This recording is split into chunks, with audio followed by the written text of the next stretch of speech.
Welcome back to my channel students. आज मैं doctor Anshu Puri आपको एवोल्यूशन ऑफ पब्लिक एडमिनिस्ट्रेशन से पहले या लोक प्रशासन के विकास से पहले आप लोगों को कुछ इम्पॉर्टेंट प्रशासनिक विचारकों के बारे में, कुछ कंट्रीब्यूटर्स के बारे में बताऊंगी।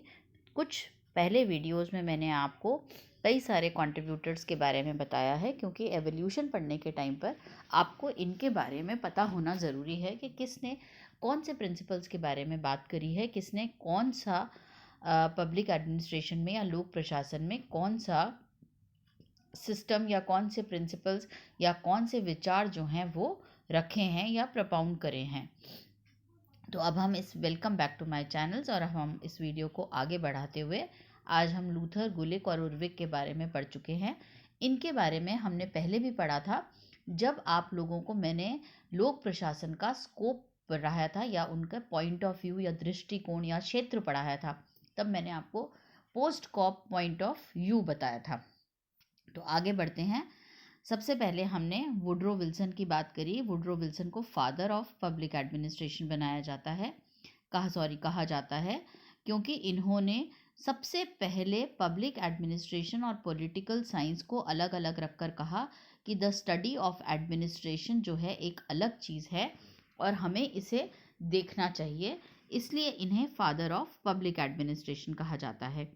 फिर हमने F.W. टेलर के बारे में बात करी। टेलर ने हर एक तरीके को, जितने भी कार्य किसी भी इंडस्ट्री, फैक्ट्री, एडमिनिस्ट्रेशन या इंस्टीट्यूशन में किए जाते हैं, उनको करने का एक बेस्ट तरीका बताया। उन्होंने कहा हर एक काम को करने का बेस्ट तरीका होता है, और वो बेस्ट तरीका कैसा होता है कि उससे हमें हर एक कार्य को करने में हमें टाइम, समय और रिसोर्सेज की बचत करनी पड़ेगी। फिर हमने हेनरी फ्योल के बारे में पढ़ा, जिन्होंने हमारे को 14 प्रिंसिपल्स ऑफ मैनेजमेंट और 6 मैनेजमेंट के फंक्शंस दिए हैं। इनको फादर ऑफ जनरल मैनेजमेंट बोला जाता है। आज अब हम आपको लूथर, गुलिक और उर्विक के बारे में पढ़ाएंगे, जिन्होंने पोस्ट कॉप का एक्रोनिम दिया। इसके बारे में हम पहले भी पढ़ चुके हैं। उसके आगे मैं आपको हर्बर्ट साइमन, एल्टन मेयो और मैक्स वेबर के बारे में भी पढ़ाऊंगी। तो देखें, हमने वुड्रो विल्सन के बारे में पढ़ा। इन्हें हम फादर ऑफ पब्लिक एडमिनिस्ट्रेशन कहते हैं। ये क्वेश्चन बहुत बार, अनेकों बार हर एग्जाम में आता है, इसे कंठस्थ कर लीजिए। Father of public administration Woodrow Wilson हैं। इन्होंने अपना आर्टिकल लिखा द स्टडी ऑफ एडमिनिस्ट्रेशन, और उससे ये फादर ऑफ पब्लिक एडमिनिस्ट्रेशन कहलाए गए। उसके बाद हमने हेनरी फ्योल के बारे में पढ़ा और फिर F.W. टेलर के बारे में पढ़ा। टेलर को हम कहते हैं फादर ऑफ साइंटिफिक मैनेजमेंट और हेनरी फ्योल को हम बोलते हैं फादर ऑफ जनरल मैनेजमेंट। अब हम आगे बढ़ते हैं। आज हम लूथर, गुलिक और लिंडल उर्विक के बारे में पढ़ेंगे, और उसके बाद मैं आपको हॉथरॉन एक्सपेरिमेंट जो एल्टन मेयो ने किया है उसके बारे में पढ़ाऊंगी। तो सबसे इम्पॉर्टेंट जो अप्रोच है वो लूथर, गुलिक की पोस्ट कॉप थी। गुलिक और उर्विक ने 1937 के अंदर अपने जितने भी कार्य इन्होंने 20 साल में किए थे उनको इन्होंने एक प्रपाउंड किया प्रिंसिपल और एक एक्रोनिम यानी कि छोटा फॉर्म बनाया, जिसे उन्होंने पोस्ट कॉप का नाम दिया। उन्होंने कहा कि एक अकेली साइंस ऑफ एडमिनिस्ट्रेशन जो है वो प्राइवेट और पब्लिक एडमिनिस्ट्रेशन दोनों में एग्जिस्ट करती है। वो ये कहते हैं कि एडमिनिस्ट्रेशन एक साइंस है, और ये साइंस ऑफ एडमिनिस्ट्रेशन के हेनरी फ्योल ने 14 प्रिंसिपल्स दिए थे। पोस्ट कॉप का दृष्टिकोण जो है वो लूथर, गुलिक हैं। वैसे उर्विक और हेनरी फ्योल ने भी लूथर, गुलिक से पहले ही पोस्ट कॉप दृष्टिकोण पर प्रकाश डाला था, परंतु जनसाधारण में यह दृष्टिकोण पहली बार गुलिक के प्रयासों से, और लूथर, गुलिक के प्रयास ज़्यादा और लिंडल, उर्विक के प्रयासों से ही लोकप्रिय हुआ। पोस्ट कॉप शब्द अंग्रेजी के 7 शब्दों के प्रथम अक्षरों को जोड़कर बनाया गया है।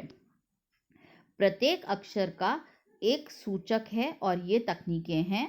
पहला प्लानिंग, जिसको हम नियोजन बोलते हैं। दूसरा ऑर्गेनाइजिंग, जिसको हम बोलते हैं संगठन बनाना। तीसरा स्टाफिंग, जिसको हम बोलते हैं कर्मचारियों की व्यवस्था करना। चौथा डायरेक्टिंग, जिसे हम बोलते हैं निर्देशन करना। पांचवा कोऑर्डिनेटिंग, जिसको हम बोलते हैं समन्वय स्थापित करना। छठा रिपोर्टिंग, जिसको हम बोलते हैं किसी भी जने को अपने क्या कार्य किया उसकी रिपोर्ट प्रस्तुत करना। और फिर बजटिंग, यानी कि सारा कार्य करने के लिए बजट का निर्माण करना, ताकि हम कम से कम संसाधनों में ज़्यादा से ज़्यादा मुनाफा या ज़्यादा से ज़्यादा ऑब्जेक्टिव्स की, गोल्स की, उद्देश्यों की प्राप्ति कर सकें। बच्चों, ये वाला जो पेज है, इस पेज की स्पेलिंग्स को मत ध्यान से देखिएगा। इसमें कई सारी स्पेलिंग मिस्टेक्स हैं, पर क्योंकि मैंने ये पेज जो है वो नेट से लिया है, तो ये पेज कि आप स्पेलिंग्स को ज़रूर कलेक्ट करके या ये सारी जो लिखनी है इसको करेक्ट करके फिर इसको कॉपी करिएगा। चलिए हम आगे बढ़ते हैं। पोस्ट कॉप व्यू, आपको बताया गुडलिक ने एक बहुत ही छोटा और अपने आप में समहित एक एक्रोनिम बनाया। उस एक्रोनिम का नाम है पोस्ट कॉप। पी से प्लानिंग, ओ से ऑर्गेनाइजिंग, एस से स्टाफिंग, डी से डायरेक्टिंग, सी से कोऑर्डिनेटिंग, आर से रिपोर्टिंग और बी से बजटिंग।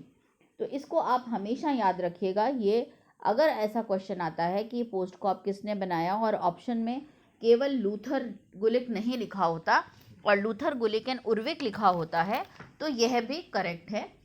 तो इसे आप हमेशा की तरह इसको याद कर लीजिएगा। पी, और ये बहुत बार क्वेश्चन तोड़ तोड़ के भी आता है कि पोस्ट कॉप के एक्रोनिम में पी से आपका क्या मतलब है, पोस्ट कॉप के एक्रोनिम में सीओ से मतलब क्या है। तो आप इसको अच्छे से याद कर लीजिए। पी का मतलब होता है प्लानिंग, यानी कि योजना बनाना। ओ का मतलब होता है ऑर्गेनाइजिंग, यानी कि संगठन की स्टाफिंग करना, ऑर्गेनाइजेशन का संगठन स्थापित करना। एस से होता है स्टाफिंग, यानी कि कर्मचारियों की व्यवस्था करना। डी से होता है डायरेक्टिंग, यानी कि निर्देशन देना। और सी ओ से होता है कोऑर्डिनेशन, यानी कि समन्वय स्थापित करना। आर से रिपोर्टिंग, यानी कि प्रतिवेदन प्रस्तुत करना। और बी से बजटिंग, यानी कि कार्य के लिए बजट तैयार करना। लूथर गुलिक प्रशासन के इन 7 तत्वों या मुख्य कार्यकाल के इन 7 कार्यों के बारे में व्याख्या करते हैं। वो कहते हैं कि पी का मतलब होता है प्लानिंग, यानी कि योजना बनाना, एक व्यापक ढांचे में आवश्यक कामों को करना और उपक्रम के तहत लक्ष्यों को पूरा करने के लिए, इन कामों को करने के लिए एक मेटिकुलस प्लानिंग करना, एक पद्धति तैयार करना कि किस तरह से कौन सा कार्य और कब किया जाएगा। फिर ऑर्गेनाइजिंग का मतलब होता है संगठित करना, मतलब जो भी हमारे पास औपचारिक ढांचा है उसकी स्थापना करना, उसके द्वारा कार्य का विभाजन करना और फिर उस कार्य के विभाजन को जितने भी व्यक्ति हैं जो उसमें कार्य करेंगे उनका रिक्रूटमेंट करना और उनको बताना कि किस तरह से कौन सा कार्य कब किया जाएगा। तो सारे ही सारे रिसोर्सेस को हम कहें, जिसमें मैन, मनी, मटेरियल सब शामिल हैं, इन सबको संगठित करना। आगे बढ़ें स्टाफिंग के बारे में कि कर्मचारियों को रखना। जब हमने एक रूपरेखा तैयार कर ली और उनको ऑर्गेनाइज कर लिया, तो हमें उसमें जो मैन वाला पोर्शन है जिसे हम व्यक्ति बोलते हैं, उन व्यक्तियों की भर्ती करनी पड़ेगी। जब हम भर्ती करेंगे तो उनके सारी भर्तियों के और सारे जो भी काम करेंगे वो, या जीवन पर्यंत जो भी उनके रूल्स एंड रेगुलेशंस होंगे, उनकी रूपरेखा भी तैयारी करनी पड़ेगी। यानी कि भर्ती करना, कर्मचारियों की ट्रेनिंग करना, उनके लिए काम के लिए स्थितियां जो हैं उनको बेहतर सुविधाएं प्राप्त करना, उन्हें अभिप्रेरणा देना कि वह हमेशा काम करने के लिए तत्पर रहें। और फिर उनकी चीज़ों के बारे में देखना, उनकी चीज़ें क्या होती हैं कि उनके क्या सर्विस रूल्स होंगे, क्या उनकी छुट्टियों के रूल होंगे, क्या उनका वेतन भत्ता होगा, इन सब चीज़ों के बारे में तय करना। फिर है डायरेक्टिंग, यानी कि निर्देशन करना। जिन व्यक्तियों को हमने ले लिया, अब उन व्यक्तियों में कौन क्या कार्य करेगा, तो कार्य का विभाजन करना, डिवीजन ऑफ वर्क करेंगे। हेनरी फ्योल के 14 प्रिंसिपल्स को आप याद करिएगा। उन्होंने कहा सबसे पहले कहीं पर भी हम कार्य करेंगे तो डिवीजन ऑफ वर्क करेंगे, यानी कि कार्य का विभाजन करेंगे, कौन सा व्यक्ति कौन सा कार्य करेगा, ताकि आपस में समन्वय स्थापित हो और काम का डुप्लीकेशन नहीं हो। फिर उसके बाद कोऑर्डिनेशन का मतलब तालमेल करना। मान लीजिए फॉर एग्जांपल, अगर एक जने को डेटा कलेक्ट करना है सेंसस के बारे में। सेंसस आप लोग सब समझते होंगे। सेंसस का मतलब कि पॉपुलेशन के अंदर कितने व्यक्ति कहाँ पर हैं, कौन कौन से व्यक्ति हैं, या हमारी पॉपुलेशन कितनी बढ़ गई। ठीक है। अब जो दूसरा व्यक्ति है उसको ये बताया गया कि भाई आप सारा महिलाओं के बारे में रिकॉर्ड इकट्ठा करिए। तो जिसने सेंसस करा और जिसको महिलाओं के बारे में रिकॉर्ड करना है, और तीसरे व्यक्तियों को पुरुषों के बारे में करना है, और चौथे व्यक्तियों को बच्चों के बारे में करना है।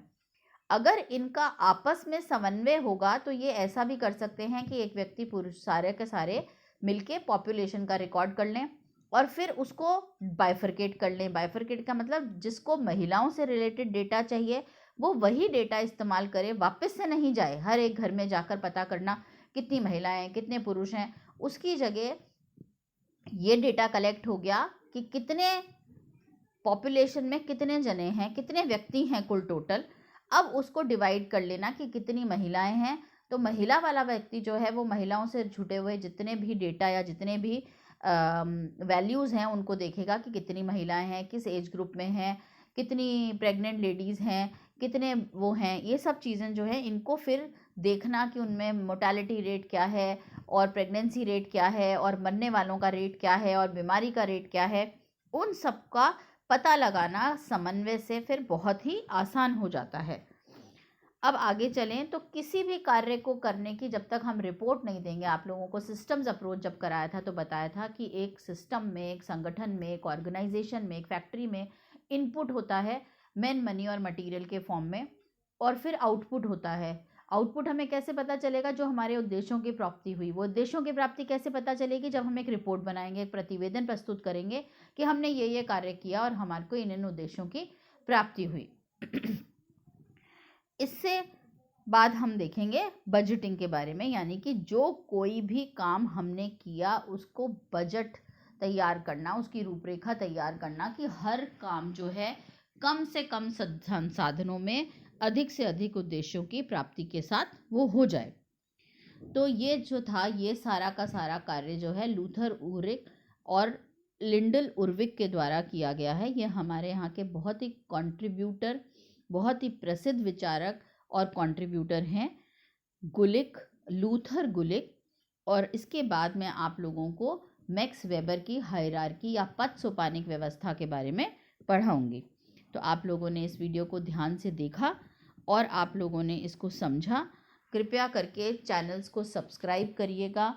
बिना सब्सक्राइब करे आप लोगों की सबकी अटेंडेंस सब्सक्राइब से मार्क होगी, तो आप लोग प्लीज़ इसको देखिएगा। देखने से हमें पता चलेगा कि कितने बच्चे इससे जुड़ रहे हैं और इन्हें देख रहे हैं। Thank you so much.